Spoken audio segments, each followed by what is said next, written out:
Hey everybody, Dave here. I hope you're having an awesome day. So, I've always been a sucker for the AT-AT walkers and the AT-ST walkers, and I found this guy at Target. It is the AT-ST Raider. So, it has the fun little paint job on it, but I kind of want a classic. So, I'm going to repaint this gray, and I know it's not like a crazy complicated build, but sometimes you gotta just do something for yourself, and I really wanted to repaint this gray, and I think maybe to make it a little bit more challenging, I'll build a little diorama to go with it. So, come on, let's do it.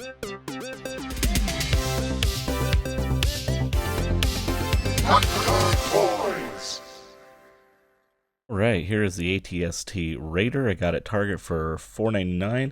I'm really looking for that Razor Crest. I can't find it anywhere, but if I find it, I'm getting it.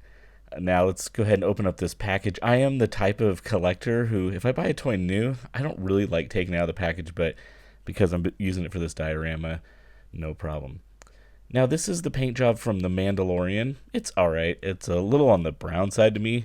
I want to go with the classic gray. So I have this Bondi model kit that I put together and painted and weathered, so I'm going to use it kind of as my guide. And I was just kind of looking at the comparison of the sculpts of the two, and man, it is really a really nice sculpt. So I think Hot Wheels did a really great job, pretty close to one-to-one kind of detail. So I went ahead and primered the thing gray. The gray primer that I had was a little on the dark side, so I'm gonna have to find myself a little bit lighter gray and repaint it. I do have, again, my Bondi. I'm gonna just kind of evaluate the grays there. Yeah, I definitely need to go a little bit lighter. So this is sprayed a little bit lighter. I'm not it's showing up a little bit darker on the camera, but I think it looks pretty good. And so now I'm just going to start weathering. I'm just taking some Citadel Nuln oil, just doing some washes on there, wiping it down, repainting the windows here. They were red on the original toy, so painted those black. And then the undercarriage, this little kind of connector, it is black, so went ahead and painted that up black. It's very little detail on this that I need to paint, so it's a little bit more weathering. There was a couple of little black hoses. I went ahead and painted those black. There was some on the underbelly. And now that I got the wash on, I'm going to add some rust, and I'm just taking this and just brushing it on in select areas, nothing too crazy, and just wiping it down, adding a couple little streaks, and it just gives a kind of a cool aesthetic that it's been used. And I'm going to take some of this Citadel silver, and I'm dry brushing it. I've got a little bit on the brush. I wiped most of it off, and I'm just hitting the edges, and this is going to give a really nice little kind of metallic effect. And this is actually turning out really cool, and it's a pretty fast little paint job.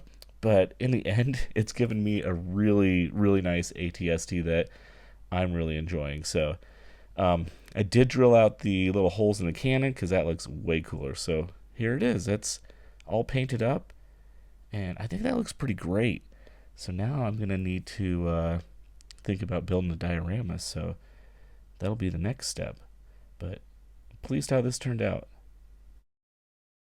All right, so this is just foam core from the Dollar Tree, and this backer peels off pretty easy, and when you peel this off, it'll actually just be easier to put Mod Podge on and paint it. So I'm just kind of drawing a path. I don't really want cliffs or anything. I want him to kind of be walking through a path in the forest, so just cutting that and then sculpting it with the edge of a blade, and I think that is going to work pretty nice. It's nothing too crazy. And then I got these wooden dowels, so I'm going to make some trees. And yes, I'm wearing a jacket because my heater broke and I ordered a part and won't be here for 4 days. So anyways, I'm whittling down this thing, and I realized this is a lot of work to whittle it down, so I just put in my electric pencil sharpener and gave myself a head start. And now I'm kind of trimming this down a little bit more, and I put a little bit of texture so it looks kind of like a tree. Then I have a little bit bigger tree. I actually used like 3-size dowels just so I had some variety. Pulled out a hand pencil sharpener because this one didn't fit in my regular pencil sharpener, and just doing the same thing. I have this little wooden base that I actually got these at Walmart. I normally get some wooden bases at Hobby Lobby, so I'm trying this out, gluing this down.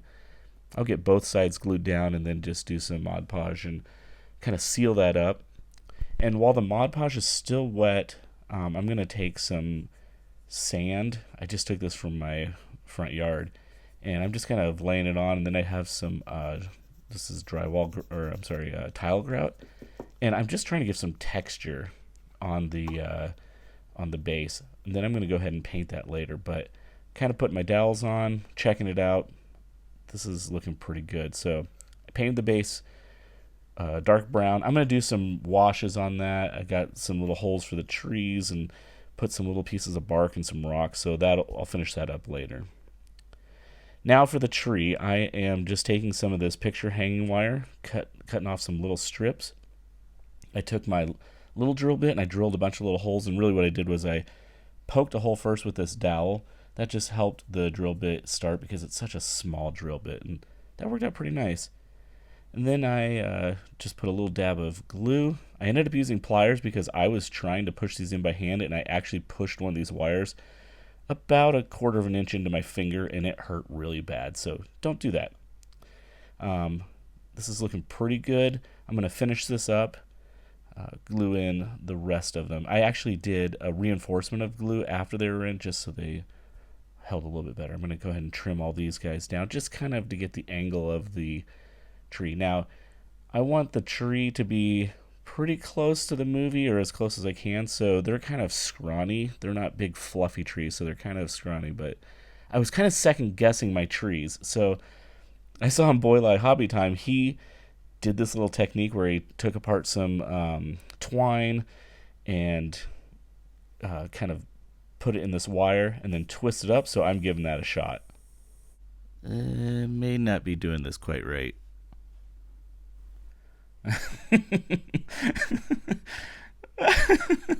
Okay, that didn't quite turn how I thought, so let's go back to the original tree. I ended up just adding multiple layers of, I let the glue dry and I just continue adding layers to it, and it worked out pretty well. My wife, she's so sweet and so kind. I asked her if they look dorky, and she said they look better than the cell phone tower trees. So I'm going to take that as a compliment. So I think that's going to work. I've got the base here. I'm going to add some little moss and some grass area, and then wrap this thing up and call it good. All right, that was a super fun build, and I really wanted it. It's something that was just personal to me that I really wanted. I love the ATSTs and wanted to build a little diorama, do a little paint job. It's pretty simple, but building the trees was a little bit of a struggle for me. I wasn't quite sure how to do it. Saw some tutorials, but it's still not as easy as just like, ta-da, there it is. So, but I worked through it, and that's kind of the fun part of being a maker, is just doing it and learning new stuff. So even on a simple build, you can learn new stuff. Let's take some turnaround shots of this thing. Don't forget to hit that like, subscribe, notification bell, and as always, it's a great day to be a toy nerd. Have a great one.